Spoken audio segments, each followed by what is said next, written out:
والی زندگی 23 سال۔ آپ صلی اللہ علیہ وسلم کے والد ماجد، ان کی وفات کس وقت؟ آپ کی پیدائش سے پہلے ہی وفات ہو گئی تھی، اور والدہ ماجدہ کی وفات کے وقت عمر مبارک 6 سال۔ اس کے بعد دادا جی کے کفالت میں آئے تو دادا جی کی وفات 8 سال۔ پھر اس کے بعد رحمت کائنات صلی اللہ علیہ وسلم کی جو شادی ہوئی سب سے پہلی، وہ جس خاتون سے ہوئی ان کا نام حضرت خدیجہ الکبریٰ۔ دوسری شادی کن سے ہوئی؟ ماشاءاللہ حضرت سودا رضی اللہ تعالی عنہا۔ تو پہلی شادی کے وقت عمر مبارک 25 سال، اور اس وقت ہماری اماں جان کی عمر مبارک 40 سال۔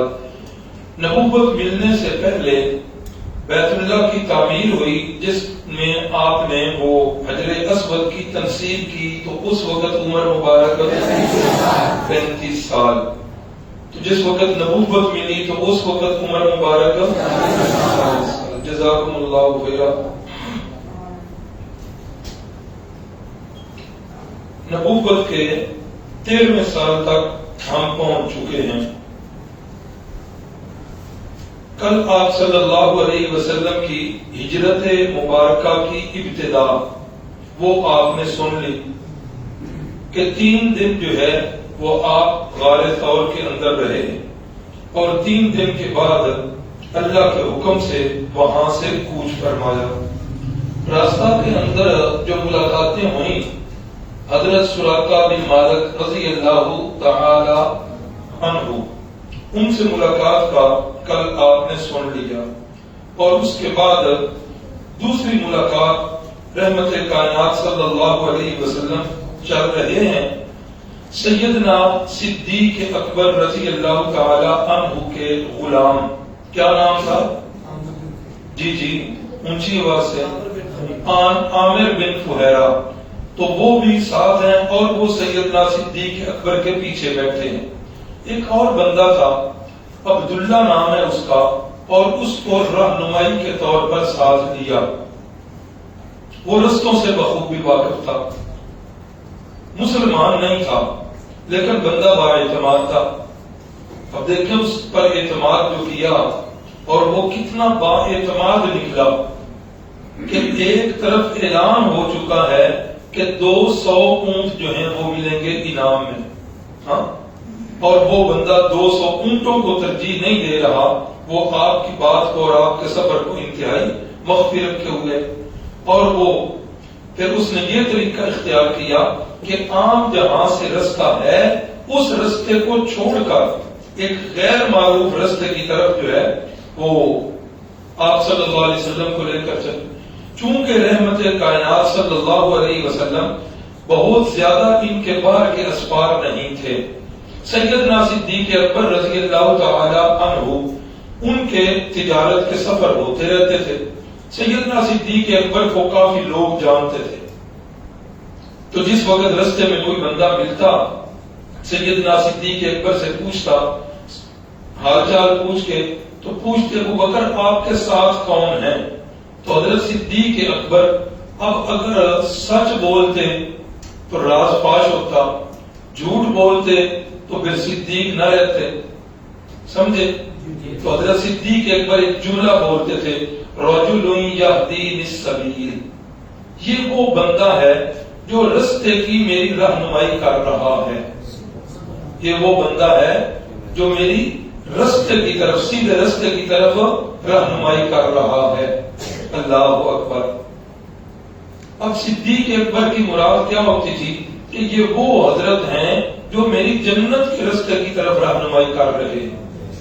اور لوگ کیا سمجھتے تھے کہ ابو بکر جس رستے کی طرف جا رہے ہیں، یہ رستے کا جو ہے نا وہ انہوں نے جو رستوں کو جاننے والا ہے بندہ، اس کو انہوں نے ساتھ رکھا ہوا ہے۔ اس سے ایک علماء نے مسئلہ نکالا، استاد جی نواز صاحب ادھر آ جائیں، یہ علماء کے لیے جگہ بنائی گئی،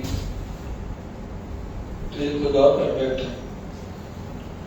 اللہ اکبر۔ یہ ساتھ یہ میں نے پہلے بھی بتایا تھا، یہ جگہ علماء کے لیے ہے، وہ لے آیا کریں اس جگہ پر.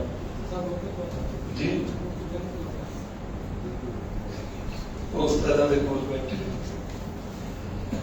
علماء نے ایک مسئلہ نکالا. یہ دکاندار حضرات جو ہیں یہ توجہ سے سنیں. ایک مسئلہ ہے تولیہ. کیا لفظ بولا؟ تولیہ. تولیہ نہ سمجھ لیں. تولیہ. تولیہ ایک مخصوص اصطلاح ہے. تولیہ کا مطلب یہ ہے کہ ایک ایسا لفظ بولا جائے جس کے معنی دو ہوں یا مفہوم دو ہوں. متکلم جو بات کرنے والا ہے اس کی مراد اور ہو اور سننے والا جو سمجھے وہ دوسری مراد سمجھے, اسے کہتے ہیں تولیہ. اور یہ ہے بندے کو جھوٹ سے بچانے کے لیے. کیوں؟ اس لیے کہ جھوٹ جو ہے بہت بڑا گناہ ہے, بہت بڑا گناہ ہے. اللہ اکبر. حدیث کے الفاظ مبارکہ ہیں کہ بندہ جس وقت جھوٹ بولتا ہے اس کے منہ سے اتنی بدبو سخت قسم کی نکلتی ہے کہ رحمت کے فرشتے میلوں دور اس سے چلے جاتے ہیں. اور جھوٹ جسے ہم نے فیشن سمجھ لیا ہے, جسے ہم نے فن اور آرٹ سمجھ لیا ہے, یہ جھوٹ کتنی بڑی بری چیز ہے. فرمایا کہ اتنی سخت بو نکلتی ہے.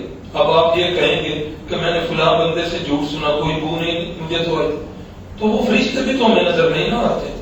تو جس طرح وہ بو بری ہوتی ہے ہمیں وہ نہیں آتی, فرشتوں کو آتی ہے, اور فرشتے رسول اللہ فرما رہے ہیں میلوں دور چلے جائیں. تو اس جھوٹ سے بچنے کے لیے یہ طریقہ ہے تولیہ کا. تولیہ ابھی میں نے بتا دیا. دکاندار حضرات جو ہیں وہ یہ کہتے ہیں مثلا کہ یہ چیز آئی ہے 20 روپے کی. اب اگر گاہک کو بتا دیا جائے کہ یہ 20 روپے کی ہے تو کوئی بندہ بھی 1 روپیہ اس پر نفع نہیں دے گا. تو اس کے لیے شریعت نے جھوٹ سے بچنے کا طریقہ بتایا ہے. جھوٹ سے بچنے کا طریقہ یہ بتایا کہ آپ کی 20 کی آئی ہے نا, آپ نے 25 کی بیچنی ہے, تو آپ یہ نہ کہیں کہ 25 کی آئی ہے, یہ جھوٹ ہوگا. آپ یہ کہیں کہ 25 کی تو بھائی مجھے پڑتی ہے. الفاظ کو سمجھیے گا. 25 کی مجھے گھر پڑتی ہے. اس کے اندر کیا ہوگا؟ آپ کے آنے جانے کے اخراجات, آپ کے دکان کے اخراجات, آپ کے دیگر جو اخراجات ہیں وہ سارے اس کے اندر کوڈ ہو جائیں گے, اور یہ پھر جھوٹ نہیں رہے گا کہ 25 کی تو مجھے پڑتی ہے. اس لیے یہ خیال رکھا کریں اور کوشش کیا کریں انتہائی زیادہ جھوٹ سے بچنے. ہماری زندگیوں سے جھوٹ جو ہے وہ رخصت ہونا چاہیے. ہم نے جس نبی کا کلمہ پڑھا ہے وہ صادق تھے. اللہ اکبر. وہ کبھی بھی انہوں نے جھوٹ نہیں بولا. ہمارے علماء دیوبند اللہ ان کی قبروں کو منور فرمائے حتی الامکان کوشش کرتے تھے جھوٹ سے بچنے کی. حضرت شیخ التفسیر مولانا احمد لاہوری رحمہ اللہ برانٹے گرفتاری ہیں. کیمرے کا زمانہ نہیں تھا, تصویریں عام نہیں تھی. گرفتاری کے برانٹ ہے, بس سٹاپ پر کھڑے ہیں, بس کی انتظار میں پولیس آ گئی, اور پولیس نے آ کر دیکھا کہ داڑھیوں والے یہ 2-3 بندے کھڑے ہوئے ہیں. اب وہ بھی پہچانتے نہیں تھے حضرت لاہوری کو, تو حضرت لاہوری کے پاس ہی آ کر کہنے لگے یہاں مولانا احمد علی لاہوری تھے. تو حضرت لاہوری جہاں کھڑے تھے نا, دیکھو اللہ کے ولی ایسے ہوتے ہیں, جھوٹ نہیں بولتے. جہاں کھڑے ہیں وہاں سے 2 قدم پیچھے ہٹ کے فرماتے ہیں ابھی ابھی تو یہیں کھڑے تھے. ہاں ابھی ابھی تو یہیں کھڑے تھے. اب کیا نتیجہ نکلا؟ وہ یہ سمجھ رہا ہے کہ تھوڑی دیر پہلے ادھر کھڑے تھے, بس آئی ہے تو چلے گئے, اور حضرت جھوٹ سے بھی بچ گئے. حضرت مولانا حسین احمد مدنی رحمت اللہ تعالی علیہ, انگریز کی عدالت ہے. انگریز کی عدالت میں مقدمہ قائم ہوا حضرت مدنی پر کہ ان کے پاس اسلحہ ہے. کیا ہے ان کے پاس؟ اسلحہ. جج پوچھتا ہے مولانا صاحب ہمیں پتہ چلا ہے آپ کے پاس اسلحہ ہے, اور اسلحہ واقعی تھا.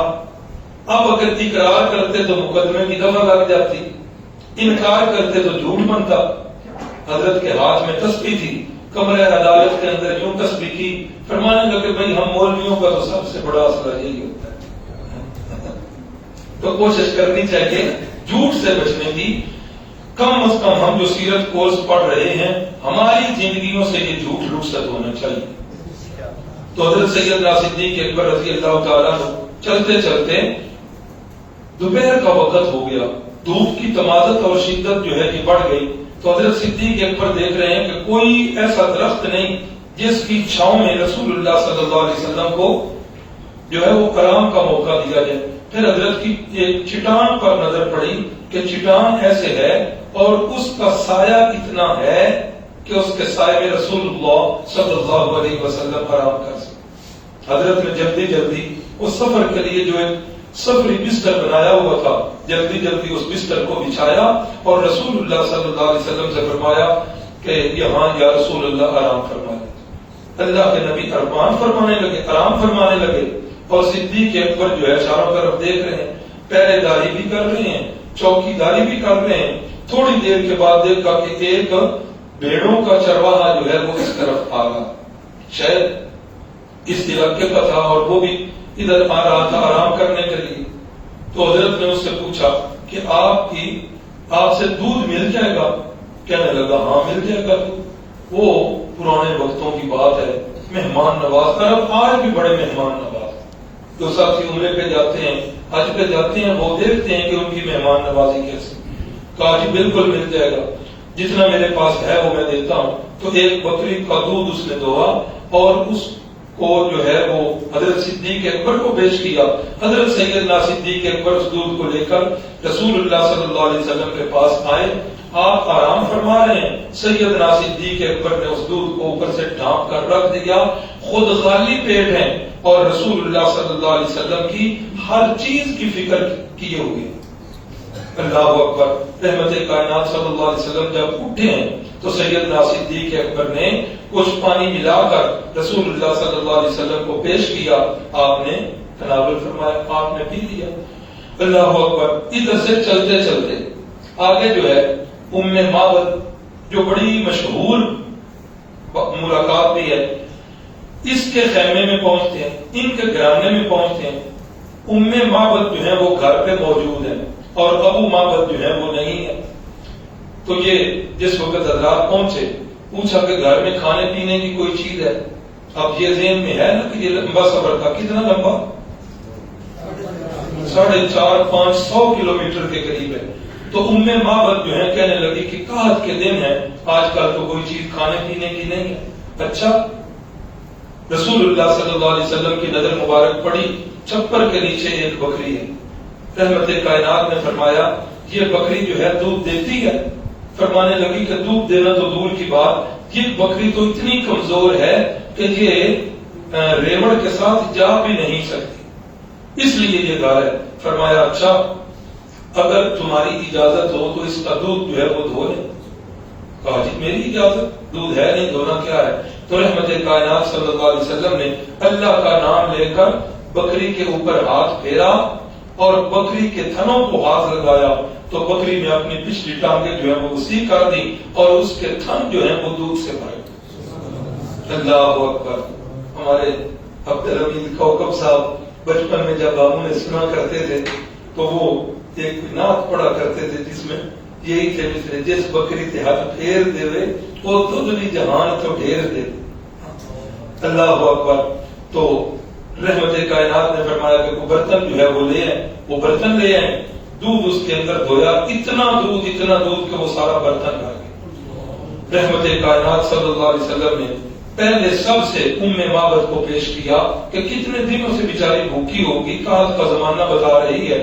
انہوں نے دودھ پیا, پھر سیدنا صدیق اکبر کو دیا, عامر بن فہیرہ کو دیا اور سب سے آخر میں رسول اللہ نے خود نوش کروایا. یہ ہے میرے نبی پاک صلی اللہ علیہ وسلم کے کریمانہ اخلاق. یہ ہوتا ہے کہ پہلے دوسروں کا خیال رکھنا اور آخر پہ آپ صلی اللہ علیہ وسلم خود نوش فرما رہے. اللہ اکبر. تو رحمت کائنات صلی اللہ علیہ وسلم ادھر سے چلے آگے کی طرف. تھوڑی دیر کے بعد ابو معبد جو ہیں وہ گھر میں تشریف لائے. اب گھر میں جس وقت آئے ہیں تو گھر کی فضا جو ہے یہ معطر ہے, بڑی پیاری خوشبو آ رہی. آتے ہی سوال کیا خیر تو ہے, آج گھر کی فضا بڑی معطر اور خوشبو بھی ایسی ہے جو پہلے میں نے کبھی نہیں سنی. اور یہ رحمت کائنات صلی اللہ علیہ وسلم کے وجود مسعود کی یہ خوبی تھی کہ صحابیات فرماتی ہیں کہ رحمت کائنات صلی اللہ علیہ وسلم گلی سے اگر گزرتے تو ہم گھروں میں ہوتی تو خوشبو سے پتہ چل جاتا تھا کہ رحمت کائنات صلی اللہ علیہ وسلم کا گزر ہو رہا. اللہ اکبر. تو پوچھا کہ گھر میں کوئی مہمان؟ جی مہمان آئے ہیں. کون تھے بتاؤ تو صحیح. اللہ اکبر. پھر ام معبد نے رسول اللہ صلی اللہ علیہ وسلم کا جو نقشہ کھینچا، اب وہ کاش کہ پھر وہی کہوں گا کہ کاش کے عربی کے ساتھ جو ہے نا وہ ہمارا شغف ہوتا تو پتہ لگتا. یعنی حسن کے جتنے استعارے ہیں ام معبد وہ سارے استعمال کر لیں. بال مبارک ان کی خوبصورتی، ابروئے مبارک ان کی خوبصورتی، آنکھیں مبارک ان کی خوبصورتی، ناک مبارک ان کی خوبصورتی بیان کر رہی ہے، گردن کی خوبصورتی بیان کر رہی ہے، اور رحمت کائنات کے ہونٹ مبارک ان کی پنکھڑیاں ان کی خوبصورتی بیان کر رہی ہے. فرماتی ہیں کہ میں کیا بتاؤں اے ابو معبد، جب وہ بولتے تھے تو وہ موتی رولتے تھے، اور جس وقت وہ خاموش ہوتے تھے تب بھی ان کی خوبصورتی جو ہے وہ اپنی جگہ پر ہوتی. جتنی حسن کے استعارے اور جتنے ہی حسن کے الفاظ ہیں یہ ام معبد جو ہے وہ نقشہ کھینچتی ہیں. ابو معبد کہتے ہیں مجھے معلوم یہ ہو رہا ہے کہ یہ وہی ہیں جن کی قریش جو ہے وہ تلاش کے اندر ہے. بہرحال تو رحمت کائنات صلی اللہ علیہ وسلم آگے بڑھے تو ام معبد کے بعد حضرت بریدہ اسلمی رضی اللہ تعالی عنہ ان کے ساتھ ملاقات ہوتی ہے. حضرت بریدہ اسلمی رضی اللہ تعالی عنہ یہ بھی ان لوگوں میں ہیں جو رسول اللہ صلی اللہ علیہ وسلم کی تلاش میں تھے. 200 اونٹ لینے کے لیے انعام ہمیں بھی مل جائے. اللہ اکبر. بھائی بلال صاحب اندر آ جائیں، ہے جگہ اس طرف سے ہیں، ادھر ہے جگہ. اور بھی کوئی ساتھی باہر بڑے ساتھی ہیں تو اندر آ جائیں، جگہ دے دیں. تو حضرت بریدہ اسلمی رضی اللہ تعالیٰ عنہ جس وقت اس سفر میں ملاقات ہوتی ہے تو اللہ کی طرف سے ان کی بھی تقدیر کے فیصلے بدل چکے تھے. حضرت بریدہ اسلمی رضی اللہ تعالیٰ عنہ اپنے 60 ساتھیوں کے ساتھ انہوں نے بھی اسلام قبول کیا ہے، اور وہ اس سفر کے اندر یہ تیسری ملاقات ہے. اور اس کے بعد حضرت زبیر ابن العوام رضی اللہ تعالیٰ عنہ یہ رسول اللہ صلی اللہ علیہ وسلم کے پھپھوزاد ہیں، تو ان سے بھی ملاقات ہوئی ہے. تو ان سے جب ملاقات ہوئی تو رسول اللہ صلی اللہ علیہ وسلم انتہائی خوش بھی ہیں، اور انہوں نے قیمتی پارچہ جات پیش کیے، قیمتی کپڑے پیش کیے. تو رحمت کائنات صلی اللہ علیہ وسلم نے وہ تحائف جو ہیں وہ قبول فرمائے ہیں. اللہ اکبر. جس وقت آپ مدینہ کے قریب پہنچے اس وقت دستور یہ تھا کہ اہل عرب جس کا استقبال کرنا ہوتا گاؤں سے باہر آ کر استقبال کیا کرتے تھے. گو کہ اس وقت فون کی سہولت نہیں تھی، خط و کتابت کا سلسلہ اس طرح نہیں تھا، لیکن آنے جانے والوں سے اطلاعات جو ہیں وہ مل رہی تھی. اہل یثرب کو پتہ چل چکا تھا کہ رحمت کائنات صلی اللہ علیہ وسلم مکہ سے ہجرت فرما چکے ہیں. تو رحمت کائنات کے استقبال کے لیے روزانہ جو ہے یہ یثرب سے باہر جو ہے ایک مقام تھا جسے ثنیۃ الوداع کہتے ہیں. اس مقام پر یہ اہل یثرب آ جایا کرتے تھے، اور تقریباً جس وقت سورج گرمی والا ہو جاتا اس وقت پتہ ہوتا تھا کہ اب کوئی مہمان نہیں آئے گا. مہمان جو ہے وہ رات کا سفر کرتے ہیں اور صبح گرمی سے پہلے اپنی منزل پر پہنچتے ہیں، تو پھر جو ہے نا وہ اہل یثرب واپس چلے جایا کرتے.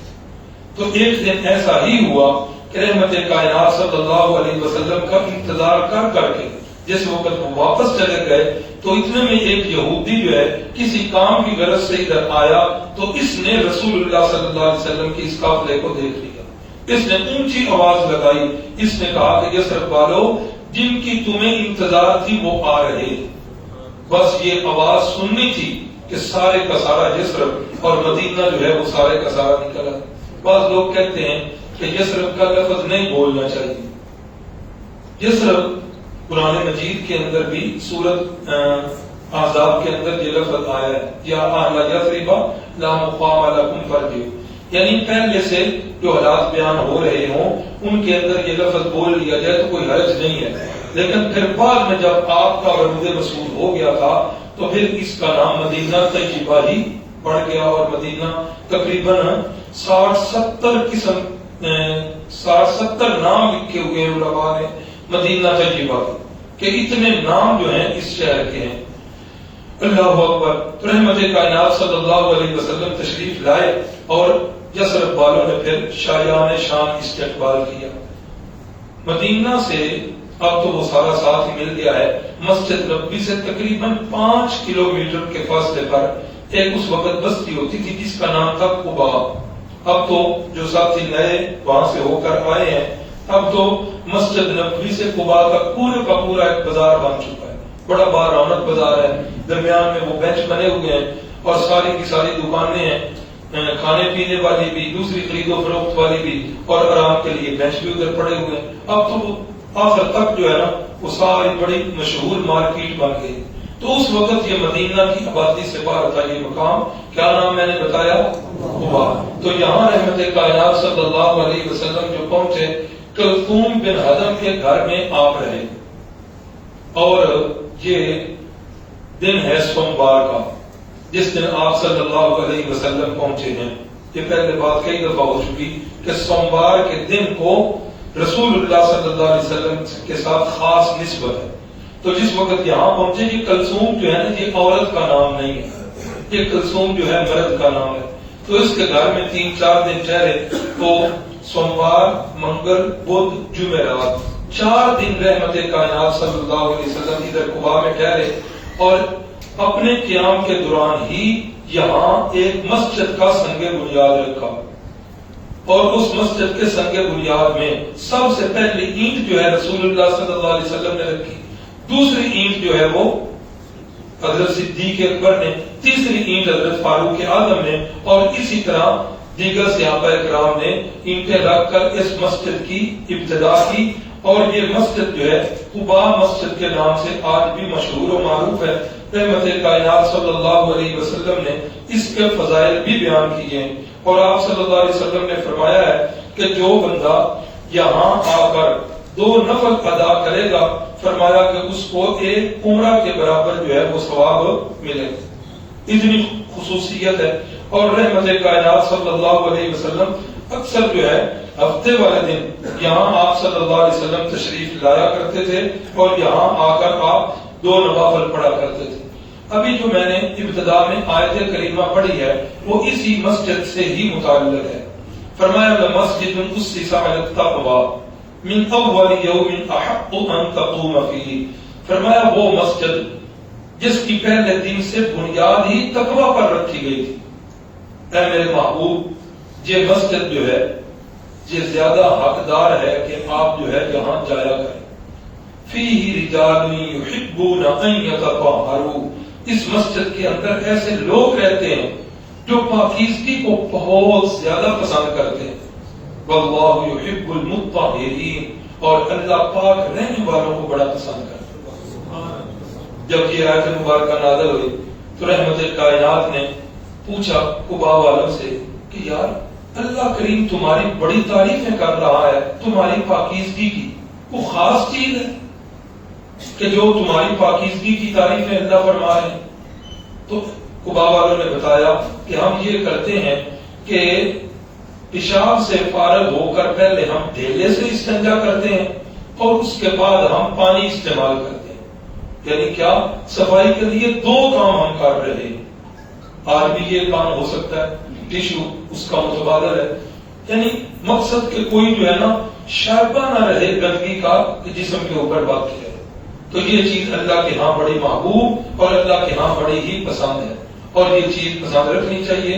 اور بخاری کی حدیث ہے، رحمت کائنات صلی اللہ علیہ وسلم گزرے ہیں قبرستان سے، تو آپ جس سواری پر سوار ہیں وہ سواری جو ہے بدک گئی، اور آپ نے بتایا کہ یہ سواری اس لیے بدکی ہے کہ یہ جو 2 قبریں ہیں نا، ان 2 قبر والوں کو عذاب ہو رہا ہے۔ دو قبر والوں کو دونوں کو عذاب ہو رہا ہے۔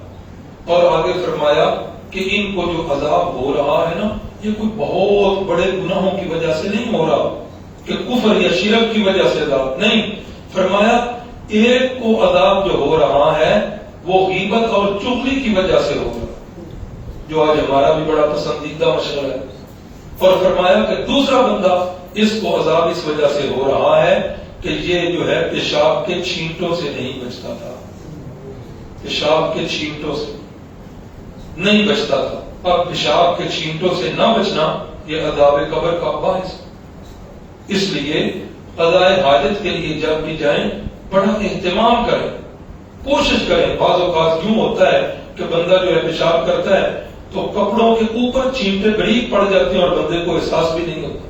تو یہ ساری چیزیں جو ہیں ملحوظ رکھنی چاہیے کہ اللہ کریم خود تعریفیں کر رہے ہیں پاک رہنے والوں کی، اور رسول اللہ صلی اللہ علیہ وسلم بھی پسند کر رہے ہیں، اللہ قرآن مجید کے اندر ان کی تعریفیں کر رہے ہیں۔ تو بہرحال جمعے والا دن ہے، 5واں دن، جب رحمت کائنات صلی اللہ علیہ وسلم یہاں سے پھر چلے ہیں، اور جس وقت چلے ہیں تو یہ اہل مدینہ پھر ان کا استقبال جو ہے وہ دیدنی تھا۔ حضرت غالباً ادھر حوالہ لکھا ہوا ہے کہ حضرت انس رضی اللہ تعالیٰ عنہ فرماتے ہیں کہ جس دن رحمت کائنات صلی اللہ علیہ وسلم کی آمد ہوئی ہے مدینہ میں، اہل مدینہ کے لیے اس سے بڑھ کر خوشی کا کوئی دن بھی نہیں تھا۔ یہ سیرت المصطفیٰ کے اندر حضرت کاکلوی صاحب نے لکھا کہ جب آمد ہوئی ہے تو اس سے بڑھ کر مدینے والوں کے لیے خوشی کا دن کوئی نہیں تھا، اور جس دن وفات ہوئی ہے مدینے والوں کے لیے اس سے بڑھ کر تاریخ دن کوئی نہیں تھا۔ اب یہ کیا ہو رہا ہے؟ رسول اللہ صلی اللہ علیہ وسلم چل رہے ہیں اور یہ انصار جو ہیں یہ آگے آگے تلواریں اور اسلحہ اپنا لہرا رہے ہیں، اور انصار کی بچیاں جو ہیں یہ دف بجا کر رسول اللہ کا استقبال فرما رہی ہیں۔ طلع البدر علینا من ثنیات الوداع وجب الشکر علینا ما دعا للہ داعی، یہ اشعار بھی پڑھ رہی ہیں اور رحمت کائنات صلی اللہ علیہ وسلم کا استقبال بھی کر رہی ہیں۔ یہ یاد رکھیں، ایک مسئلہ ضروری ہوتا ہے، یہ ساتھ ساتھ مسائل بھی بیان کر رہے ہیں۔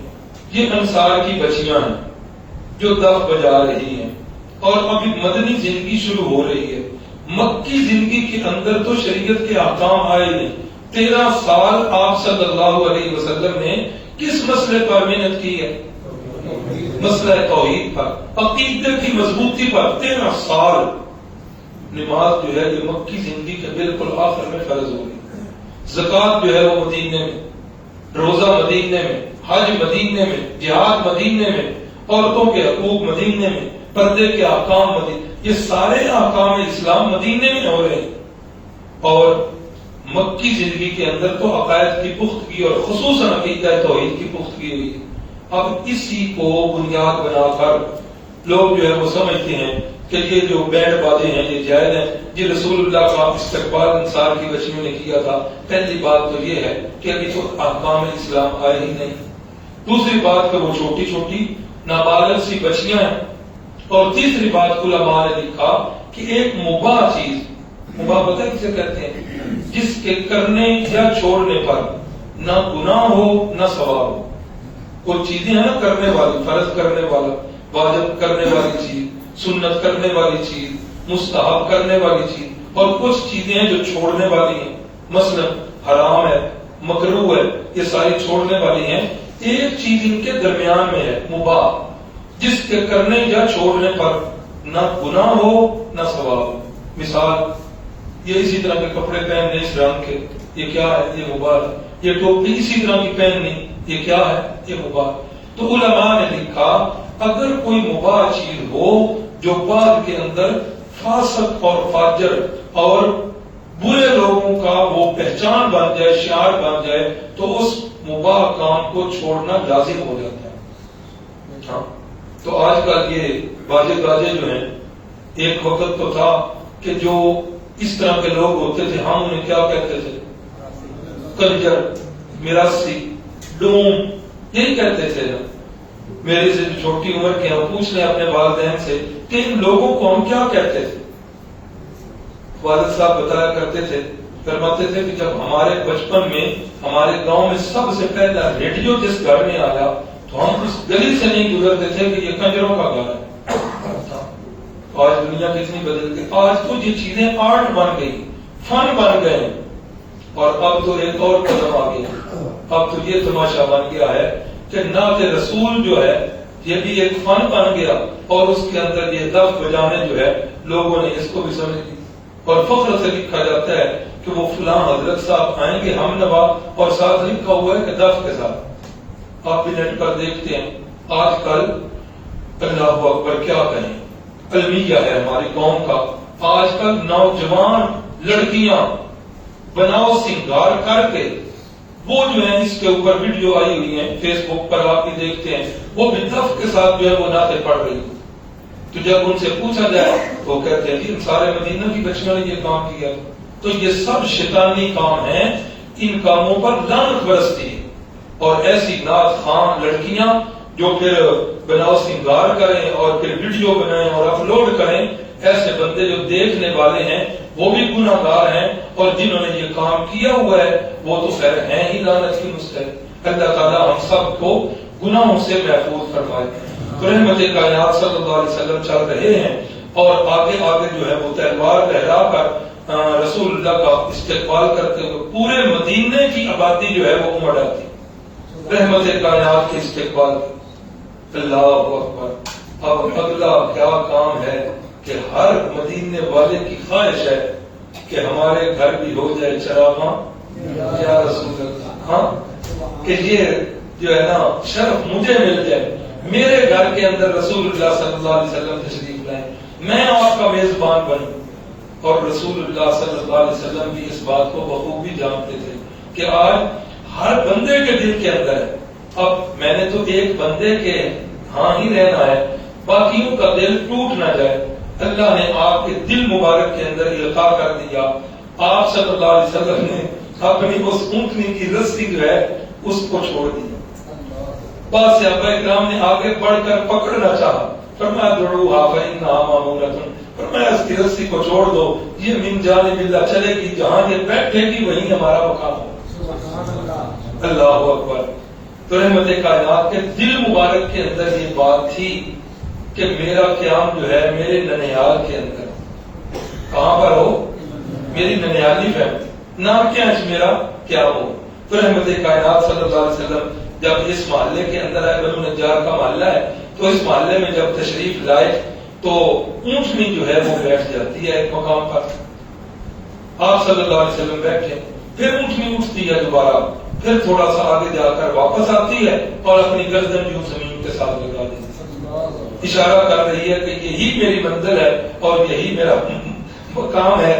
تو جس وقت یہ بات دیکھی تو رحمت کائنات صلی اللہ علیہ وسلم اونٹنی سے نیچے اترتے ہیں، اور جو ہی نیچے اترے حضرت ابو ایوب انصاری رضی اللہ تعالیٰ عنہ اپنی قسمت پر نازاں و فرحاں آگے بڑھے، اور آپ کا جو ہے وہ سامان تھا لے لیا، اور رحمت کائنات صلی اللہ علیہ وسلم کو اپنے گھر میں لے گئے۔ حضرت ابو ایوب انصاری کا یہ مکان سیرت والوں نے لکھا، سیرت نگار سارے ہی لکھ رہے ہیں کہ 2 منزلہ مکان تھا، اور 2 منزلہ مکان میں حضرت ابو ایوب انصاری نے اپنا جو ہے وہ ٹھکانہ اوپر والی منزل میں رکھا، اور نیچے والی منزل کے اندر حضرت ابو ایوب انصاری جو ہیں وہ خود رہنے لگے۔ اوپر والی منزل میں آپ خود رہنے لگے، نیچے والی منزل میں رسول اللہ صلی اللہ علیہ وسلم کا بستر وغیرہ لگا دیا۔ تو رسول اللہ صلی اللہ علیہ وسلم جس وقت یہاں رہے، اب تو انصار جو ہیں وہ ہدیے اور اپنے تحفے لانے انہوں نے شروع کر دیے۔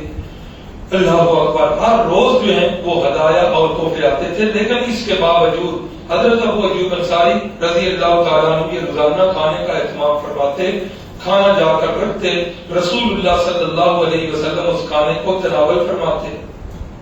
یہ سنت عمل ہے کہ کھانا جو ہے بڑے برتن میں ہو اور اس کے اندر سارے مل کے کھائیں، اور مفہوم بھی ہے حدیث کا کہ جس برتن کے اندر ہاتھ زیادہ ہوں گے اس کے اندر برکت بھی زیادہ ہو۔ تو پھر جس وقت یہ بچا ہوا کھانا گھر لے جاتے نا، تو پھر یہ دونوں میاں بیوی یہ دھیان سے دیکھتے کہ کس جگہ پر رسول اللہ صلی اللہ علیہ وسلم کی انگلیوں کے نشان، تو اس جگہ یہ اپنے ہونٹ لگا کر یہ دونوں جو ہے اس کھانے کو تناول فرمایا. کتنے نصیب والے تھے، رضی اللہ عنہم و رضوا عنہ. ایک دن ایسا آیا کہ کھانا رحمت کائنات کی خدمت اقدس میں پیش کیا گیا. جب برتن اٹھانے کے لیے گئے، واپس لے کے آئے تو برتن کے اندر نہ ہی انگلیوں کے نشان ہیں اور نہ ہی کھانا جو ہے وہ کم ہے، وہ سارے کا سارا اسی طرح. بڑے ہی پریشان کہ کہیں ایسا تو نہیں ہوا کہ آج کھانا خراب ہو، کیوں نہیں آپ نے تناول کروایا. جلدی جلدی بڑے گھبرائے ہوئے، کیا رسول اللہ خیریت؟ آپ صلی اللہ علیہ وسلم نے آج کھانا نہیں تناول فرمایا. فرمایا ہاں وہ جو معاملہ یہ تھا کہ آج کھانے کے اندر لہسن ڈالا ہوا تھا اور لہسن کے اندر ایک اس کی اپنی بو ہوتی ہے، تو میں چونکہ فرشتوں سے ہم کلام ہوتا ہوں اس لیے اس بو کی وجہ سے میں نے کھانا نہیں کھایا. منع نہیں کر رہے کہ تم یہ استعمال نہ کیا کر. ہاں فضائل اس کے الگ ہیں، پیاز سے لہسن سے منع نہیں کیا، لیکن اتنا فرمایا کہ جو بندہ یہ چیز کھائے تو وہ اتنی جلدی پھر مسجد میں نہ آئے، اس لیے کہ مسجد کے اندر فرشتے اللہ کی عبادت کر رہے ہوتے ہیں، تو اس کی بو کی وجہ سے فرشتوں کو کیا ہوتی ہے، تکلیف ہوتی ہے. تو منع بھی نہیں فرمایا. اور اس سے یہ بھی پتا چل گیا کہ بلکہ دوسری جگہ مفہوم بھی ہے کہ کیا کرنا چاہیے کہ بندے کو خوشبو لگا کر مسجد میں آنا چاہیے، اچھی چیزوں کو استعمال کرنا چاہیے. اللہ اکبر اللہ اکبر. تو اہل سیر نے لکھا کہ رسول اللہ صلی اللہ علیہ وسلم نے اگرچہ منع نہیں فرمایا، لیکن اس کے بعد پوری زندگی سیدنا ابو ایوب انصاری نے اپنی ہنڈیا کے اندر یہ پیاز اور یہ لہسن جو ہے پوری زندگی استعمال نہیں کی. یہ ہے صحابہ کا عمل بھی سننا کہ ایک چیز رسول اللہ کو اچھی نہیں لگی، آپ منع بھی نہیں کر رہے، لیکن صحابہ اکرام نے کیا کیا، اس بات کو ہی چھوڑ دیا کہ یہ آقا کو پسند نہیں لہذا یہ ہمیں بھی پسند نہیں. ایک دن پھر ایسا آیا کہ حضرت ابو ایوب انصاری رضی اللہ تعالیٰ عنہ فرماتے ہیں کہ ایک دن ایسا تھا کہ مٹکا یا پینے کا کوئی برتن تھا، تو وہ ہم اوپر والی منزل میں تھے، لنٹر تو تھے نہیں، وہ ٹوٹ گیا. تو جس وقت وہ ٹوٹا تو ہمیں خطرہ لاحق ہوا کہ نیچے رسول اللہ صلی اللہ علیہ وسلم تشریف فرما ہے تو کہیں پانی نیچے نہ چلا جائے. فرماتے ہیں ہمارے پاس وہ اوپر اوڑھنے والی رضائی ایک ہی تھی، جلدی جلدی اس کو اوپر پھیلا دیا کہ سارا پانی یہ روئی جو ہے یہ چوس جائے، رسول اللہ صلی اللہ علیہ وسلم کو اس کی وجہ سے تکلیف نہ. اللہ اکبر. پھر فرماتے ہیں کہ میں نے عرض کی یا رسول اللہ ہمیں اچھا نہیں لگتا کہ ہم اوپر اور آپ نیچے، یا رسول اللہ اچھا نہیں لگتا، آپ جو ہے اوپر تشریف لے آئے. پھر بعض روایات میں ہے کہ آپ اوپر تشریف لے گئے اور بعض میں ہے کہ فرمایا کہ ابو ایوب اس طرح آنے والے جو ہیں انہیں تکلیف ہوتی ہے، میں نیچے ہی تھی. اب یہاں ایک بحث چلتی ہے کہ یہ مکان کس کا تھا، یہ حضرت ابو ایوب انصاری کا ہی تھا واقعہ. تو لکھتے ہیں اہل سیر کہ یمن کا ایک بادشاہ تھا جس کا نام تھا تبا. یہ تبا جو ہے یہ بادشاہوں کے اپنے مزاج ہوتے ہیں، ان کے عجیب مشغلے ہوتے ہیں. ہاں یہ سال کے اندر کچھ آؤٹنگ کرتے ہیں، تو یہ بھی آؤٹنگ پر تھا اور اس کا لاؤ لشکر جو ہے وہ پورا ساتھ تھا، اور لشکر کے اندر جو ہے وہ دستے حفاظتی بھی ہوتے ہیں، وزیر مشیر بھی ہوتے ہیں، اور اس کے ساتھ جو ہیں وہ یہودی علماء جو اس کے دربار کے تھے وہ بھی سارے تھے. اور پتہ نہیں یہ کتنا بڑا لشکر ہوگا، 400 تو یہ یہودی جو علماء تھے یہ اس لشکر میں تھے. تو جس وقت یہ لشکر چلتا چلتا ادھر سے گزرا، ان یہودی علماء نے دیکھا کہ یہ جو سرزمین ہے کھجوروں والی ہے، پھر ان کے ذہن کے اندر وہ ساری چیزیں گھومنا شروع ہو گئیں کہ وہ نبی آخر الزمان جو انہوں نے آنا ہے، ہجرت کی جگہ یہی تو نہیں. جب انہوں نے تورات کی وہ چیزیں ساری باتیں ملائیں تو ان کو معلوم ہو گیا کہ واقعی یہ وہی جگہ ہے. اب انہوں نے آپس میں مشورہ کیا، مشورہ کر کے بادشاہ سے کہنے لگے کہ ہم چاہتے ہیں کہ آپ ہمیں اجازت دے دیں، ہم باقی زندگیاں یہی وقف کرنا چاہتے ہیں، باقی زندگی ہم یہی رہنا چاہتے ہیں. بادشاہ بڑا حیران کہ عجیب بندے ہیں، آپ تو درباری ہیں، اور پھر درباری اتنی سہولتیں چھوڑ کر، ہاں شاہی اتنی مراعات چھوڑ کر، اتنی ماہانہ تنخواہیں چھوڑ کر، اتنی سہولتیں چھوڑ کر آپ یہاں رہنا چاہتے ہیں، کیا وجہ ہے؟ تجسس ہوا۔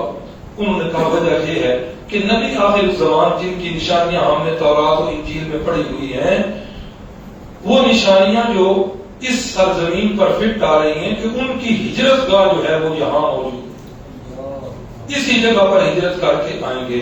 تو ہم یہ چاہتے ہیں کہ جس وقت وہ آئیں تو ہم آگے سے ان کا استقبال کریں۔ وہ بادشاہ بھی قدر کان تھا، اس نے کہا ٹھیک ہے، اس نے 400 مکانات یہاں بنوائے، 400 یہ بندے تھے، 400 مکانات اس نے بنوائے، اور لکھتے ہیں سیرت نگار کہ وہ سارے سنگل سٹوری تھے، ایک منزلہ تھے، ایک مکان اس نے ڈبل منزل بنوایا، اور باقی ساروں کو ساری زندگی کی مراعات دی اور کہا کہ تمہیں وظائف جو ہیں یہاں ملتے رہیں گے، بے شک تم جو ہے وہ ادھر ہی رہو۔ اور یہ مکان جو ہے نا یہ نبی آخر الزمان کے لیے ہے، اور ساتھ اس نے خط لکھا رسول اللہ صلی اللہ علیہ وسلم کے نام کہ کاش کہ میں اس وقت موجود ہوں جب آپ تشریف لائیں تو میں پھر آپ کے اوپر ایمان بھی لے کے آؤں اور آپ کے ساتھ مل کر کفار کے ساتھ جہاد فی سبیل اللہ بھی کروں۔ یہ سارا خط لکھا، اور اس نے ان میں سے جو معتبر بندہ تھا اس کو بلا کر کہا کہ یہ جو ڈبل منزلہ مکان ہے نا یہ نبی آخر الزمان کے لیے، یہ خط بھی ان کے لیے، اگر اس جگہ پر ایک بندے کو ٹھہرا دیں تاکہ اس گھر کی صفائی ہوتی رہے، اس گھر کی دیکھ بھال ہوتی رہے، تو اگر اس بندے کی زندگی میں رسول اللہ تشریف لے آئے تو یہ میرا خط ان تک پہنچا دیں، اور یہ گھر اس کے پاس امانت ہے وہ بھی ان تک پہنچا دیں، اور اگر اس کی زندگی میں نہ آئیں تو یہ خط جو ہے یہ اگلوں کو منتقل کرتا جائے جب تک آپ صلی اللہ علیہ وسلم تشریف نہ لائیں۔ تو یہ حضرت ابو ایوب انصاری جو ہیں وہ اسی جو ہے نا مذہبی رہنما اس کی اولاد میں تھے۔ تو اس سے پتہ چلا کہ رسول اللہ صلی اللہ علیہ وسلم حضرت ابو ایوب انصاری کے مکان میں تشریف نہیں لائے، بلکہ حضرت ابو ایوب انصاری جو ہیں وہ میرے نبی پاک صلی اللہ علیہ وسلم کے مکان میں رہ رہے۔ اللہ اکبر۔ تو یہ مدینہ میں تشریف آوری ہو گئی ہے۔ تو جس وقت آپ صلی اللہ علیہ وسلم یہاں پہنچ گئے تو آج سے پہلے اس کا نام تھا یثرب، اس کا نام تھا یثرب، اب اس کا نام ہو گیا مدینہ النبی۔ مدینہ النبی کا کیا معنی؟ نبی پاک صلی اللہ علیہ وسلم کا شہر۔ پھر اس کے نام مدینہ منورہ بھی، پھر طیبہ بھی، پھر طیبہ بھی، یہ سارے اس کے نام ہیں۔ علماء نے بعض نے 50 اور بعض نے 70 کے قریب جو ہیں اس کے نام لکھے ہیں۔ مدینہ کے بڑے ہی فضائل ہیں، یہ بات جو ہے کل کے سبق میں گزری ہے، بڑے ہی فضائل ہیں مدینہ کے، لیکن جب موازنہ ہوگا تو مدینہ کے باقی سارے شہروں سے نہیں، باقی ساری سرزمین سے زیادہ اس کے فضائل ہیں، لیکن ایک جگہ ایسی ہے جو فضیلت کے اندر مدینہ سے بھی اونچی ہے۔ وہ کون سی ہے؟ بیت اللہ والی جگہ، کہ رسول اللہ فرما رہے ہیں کہ اے بیت اللہ تو مجھے بھی عزیز اور محبوب ہے، اور قسم کھا کے فرما رہے ہیں تو اللہ کو بھی محبوب ہے پوری روئے زمین پر۔ تو معلوم ہوا کہ بیت اللہ جو ہے مکہ اس کے فضائل جو ہیں وہ مدینہ سے زیادہ ہیں، لیکن ایک مکے کے بعد اور باقی پوری کائنات میں سب سے بڑھ کر فضائل جو ہیں وہ مدینہ طیبہ کے ہیں۔ مولانا محمد مکی حجازی یہ مسجد نبوی کے اندر یہ اردو خطیب تھے، مدرس، اور پوری زندگی انہوں نے بڑے ہی کام کیا ہے، بہت سارے لوگوں کی زندگیوں کو انہوں نے بدلا ہے۔ بڑے اس اللہ کے بندے نے جو ہے اس مسجد نبوی کے دروس کے اندر انہوں نے بڑے لوگوں کی عقائد کی بھی اصلاح کی ہے اور انہوں نے اعمال کی اصلاح بھی کی۔ ایک دفعہ میں درس میں بیٹھا ہوا تھا، فرمانے لگے کہ یہاں سب سے زیادہ حج اور عمرے پر پاکستانی آتے ہیں، اور میں انہیں سمجھاتا رہتا ہوں کہ چلو باقیوں کو چھوڑو، خدا کے لیے تم جو جہاں سے ہو کر جاتے ہو اس گھر کی لاج رکھو، اس سفر کی لاج رکھو، تم کم از کم ٹھیک ہو جاؤ، 10 سال کے بعد پورا پاکستان ٹھیک ہو جائے۔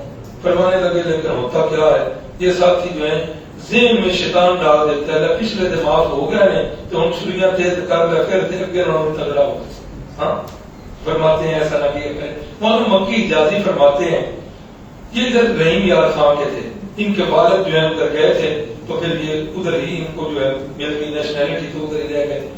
پچھلے دنوں بہت بڑا سانحہ ہوا, پچھلے سالوں میں ایک ہی بیٹا تھا, وہ ان بیچاروں کی زندگی میں ہی جو ہے نا وہ فوت ہو گیا ہے. اب بیچاروں کا جانشین کوئی نہیں, بہت زیادہ علیل ہے. اللہ تعالیٰ صحت والی زندگی اللہ تعالیٰ نصیب فرمائے. فیس بک پر ویسے کئی دفعہ فیس بکیوں نے ان کو جو ہے نا ان کی موت کی خبر سنائی ہے, لیکن موت کا دوبارہ ایک پیغام اللہ کی طرف سے ہٹا ہے. تو میں سن رہا تھا ان کا درد, فرمانے لگے کہ میرے والد صاحب نے مجھے یہ سوال کیا کہ مکی یہ بتاؤ کہ عمرے کے جتنے مناسک ہیں وہ سارے کے سارے مناسک کہاں پر ہوتے ہیں؟ عمرے کے سارے مناسک کدھر ہوتے ہیں؟ بیت اللہ میں. ہاں عمرے کے جتنے مناسک, طواف ہے تو بیت اللہ کا, حجر اسود کا بوسہ ہے تو بیت اللہ کا, مقام ابراہیم ہے تو بیت اللہ میں, زمزم کا کنواں ہے تو بیت اللہ میں, اور اسی طریقے کے ساتھ صفا اور مروہ ہے تو وہ بھی بیت اللہ میں. اور حج کے جتنے مناسک ہیں وہ بھی سارے مکہ میں اور اس کے مضافات میں, مینا, مزدلفہ, عرفات, یہ بھی سارے ادھر ہیں. حج کے بھی سارے مناسک مکے میں, عمرے کے بھی سارے مناسک مکے میں. لیکن کیا وجہ ہے کہ دنیا کے جس کونے میں بھی چلے جائیں تو ہر بندے کی یہی آواز نکلتی ہے, اے اللہ وہ وقت کب آئے گا جب تو مجھے مدینہ دکھائے گا. فرمانے لگے والد صاحب نے تو یہ لفظ کہے کہ پاکستان کے کسی جنگل میں چلے جاؤ, وہاں سب سے جب ڈر بیچارہ یہ بیڑوں کا چرواہا ہوتا ہے, بیڑوں کا چرواہا جو الف کو کلی سمجھتا ہے, پڑھا لکھا نہیں ہے, وہ بھی کسی وقت مستی میں آ کر کہتا ہے اللہ مدینہ قدوں میں خامد. سارے کے سارے مناسک مکے میں, مدینے میں تو کوئی منسک ہی نہیں ہے, کوئی چیز نہیں ہے. یعنی حج کے مناسک یا عمرے کے مناسک میں اس کی کیا وجہ ہے؟ فرماتے ہیں میں نے اپنے تھوڑے بہت علم کے مطابق جتنے جواب دیے سارے جواب پر ریجیکٹ. میں نے کہا پھر ابا جی آپ ہی بتا دیں کہ اس کی کیا وجہ ہے. تو ابا جی فرمانے لگے کہ اس کی وجہ میرے نبی پاک صلی اللہ علیہ وسلم کی دعا ہے کہ رسول اللہ صلی اللہ علیہ وسلم نے مدینے کے بارے میں دعا کی تھی, اور اس دعا کے الفاظ یہ ہیں کہ اے اللہ حضرت سیدنا ابراہیم خلیل اللہ جو تیرے بندے اور رسول تھے, دعا لأہل مکہ تھا, انہوں نے مکے والوں کے لیے دعا کی تھی, وانا محمد عبدک ورسولک, اے اللہ میں بھی تو تیرا محبوب بندہ اور تیرا رسول ہوں, وانا ادعو لأہل المدینہ, اے اللہ میں مدینے والوں کے لیے دعا کرتا ہوں, اے اللہ تبارک لہم فی صاعہم ومدہم, اے اللہ ان مدینے والوں کے سا کے اندر, ان کے مد کے اندر, ان کے وزن کے پیمانوں کے اندر اے اللہ برکت دے دے. تو ابا جی نے فرمایا کہ مکی یہ رسول اللہ صلی اللہ علیہ وسلم کی اس دعا کا اثر ہے کہ آج دنیا کے جس کونے میں چلے جاؤ تو رسول اللہ کی اس دعا کا اثر کہ ہر بندہ مدینہ دیکھنے کی خواہش کر رہا ہے. اللہ اکبر. اللہ. ڈاکٹر شیر علی صاحب تھے, جامعہ حقانیہ اکوڑا فٹک کے شیخ الحدیث, یہ مدینہ یونیورسٹی کے فاضل تھے, اور ہمیں چھوٹا سا یہ شرف بھی حاصل ہے کہ جب ہماری ختم بخاری ہوئی تھی تو ہمارے سروں پر جو دستار سجی تھی وہ انہوں نے ہی سجائی تھی. بہت بڑے لائق تھے, ہمارے حضرت شیخ القرآن مولانا غلام اللہ خان صاحب کے شاگرد بھی تھے. تو ایک دفعہ فرمانے لگے کہ جس وقت قافلے یہ تیار ہوتے ہیں نا, بعض قافلے ایسے ہوتے ہیں جو علماء کی سرپرستی میں جاتے ہیں, تو ایک کسی نے قافلہ تیار کیا, انہوں نے انہیں بھی فرمایا کہ آپ جو ہے سرپرستی کریں, آپ کا فری عمرہ ہوگا, اور ساتھ ساتھ آپ جتنے بھی یہ ہمارے گروہ کے بندے ہیں آپ ان کی رہنمائی کریں گے. ہوتے ہیں ایسے ذوق والے کہ جو علماء کو جو ہے وہ فری لے جاتے ہیں. ہمارے شہر میں بھی ایک شخصیت آئی ہے, اس نے بھی بڑے لوگوں کو عمرے کروائے ہیں. اللہ تعالیٰ ہمارے اس بھائی کے عقائد کی بھی اصلاح فرما دے. یہ اتنا بڑا کام وہ کر رہا ہے کہ میرے علم کے اندر نہیں کہ کسی شہر کے اندر اتنا بڑا کام کوئی بندہ کر رہا.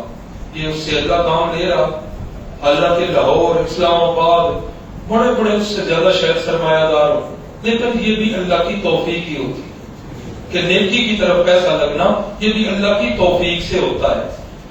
تو فرماتے ہیں کہ میں جس وقت گیا تو لوگوں نے یہ سوال بھی کیا کہ استاد جی، لوگوں نے اور بھی تو رسول اللہ کو دعوت دی تھی کہ ہمارے پاس آ جائیں، طفیل بن عمر دوسی انہوں نے بھی دعوت دی تھی کہ ہمارے قبیلے میں آ جائیں، تو رسول اللہ نے مدینہ کا ہی انتخاب کیوں فرمایا؟ ہجرت کے لیے مدینہ کا ہی انتخاب جو ہے وہ کیوں کیا گیا؟ فرماتے ہیں کہ جس وقت انہوں نے سوال کیا، میں نے کہا ٹھیک ہے، چل میں مدینے میں تو پہنچ کر پھر بتاؤں گا۔ فرماتے ہیں جس وقت ہم مسجد نبی کے صحن میں پہنچے، وہ باہر جو مسجد سے باہر صحن ہے، جب ہم اس جگہ پر پہنچے، رمضان کا مہینہ ہے۔ فرماتے ہیں کہ ایک بچہ آ گیا، چھوٹا سا بچہ تھا، نہ بالکل چھوٹا اور نہ بالغ، درمیانی عمر کا بچہ ہے، بڑا معصوم ہے، اور وہ میری ٹانگوں کے ساتھ آ کے چمٹ گیا، اور وہ عربی زبان میں باتیں کر رہا ہے۔ قافلے والے اس کی بات سمجھ نہیں رہے۔ قافلے والوں نے مجھ سے پوچھا کہ یہ بچہ کیا کہہ رہا؟ کہتے ہیں جس طرح ہمارے ہاں ادھر بچے لپٹ کر بھیک مانگتے ہیں نا، اس طرح وہ چمٹا ہوا تھا۔ تو میں نے قافلے والوں کو بتایا کہ یہ منتیں اور ترلے کر رہا ہے کہ خدا کے لیے آپ ہمارے دسترخوان پر آئیں اور ادھر آ کر افطار کریں۔ وہ جو ان کے ساتھ تھا ایک صاحب قلم بندہ، آج ایک صاحب قلم ہمارے یہاں بھی مہمان ہیں، مولانا مفتی محمد اسماعیل قریشی صاحب میاں والی سے آئے ہیں، ہمارے جامعہ اسلامیہ فیصل آباد جہاں سے میری فراغت ہے، وہاں کے یہ فاضل ہیں۔ اللہ کریم نے انہیں بھی قلم کی تحریر کی بڑی جو ہے نا اللہ نے خوبی سے نوازا ہے، بڑا پیارا کالم لکھتے ہیں، جس موضوع پر بھی لکھتے ہیں۔ کبھی 4 منٹ کے لیے وہ تشریف لائیں گے، بلکہ ٹائم ہو گیا۔ تو فرماتے ہیں وہ جو صاحب قلم بندہ تھا، کہتا ہے کہ جس وقت ہم نے ڈاکٹر شیر علی شاہ صاحب کی زبان سے سنا کہ یہ بچہ ترلے کر رہا ہے کہ ہمارے دسترخوان پہ ہے، تو صاحب قلم لکھتا ہے کہ میرے ذہن میں 1400 سال پہلے کا منظر گھوم گیا۔ تو میں نے کہا کہ 1400 سال کے بعد بھی مدینے والے اتنے مہمان نواز کہ 1400 سال گزر گئے، آج بھی یہ اتنے مہمان نواز ہیں کہ ترلے کر کے منتیں کر کے اپنے اپنے دسترخوان پر لے جائیں۔ کہتے ہیں میں نے اس وقت کہا کہ مدینے والوں، واقعی تم اس قابل تھے کہ تمہیں رسول اللہ صلی اللہ علیہ وسلم کی مہمانی جو ہے اس کے قابل تم ہی تھے، اور تم ہی تھے جو رسول اللہ کے میزبان بننے کے قابل۔ آج بھی اہل مدینہ کی جو دعوتیں ہیں وہ حضرات دیکھتے ہیں۔ بہرحال سبق اتنا ہی، تو میں دعوت دوں گا، چند منٹ جو ہے ان کی خدمت میں گزارش کروں گا۔ میرا تو یہ خیال تھا کہ آج کا سبق وہ پڑھاتے، لیکن ایک لمبے سفر سے آئے ہیں اور صبح بھی آگے سفر پر انہوں نے جانا ہے، تو انہوں نے کہا نہیں، آپ کا جو تسلسل چل رہا ہے اس کے اندر رکاوٹ نہ کریں، تو چند منٹ کے لیے وہ تشریف لاتے ہیں۔ مفتی محمد اسماعیل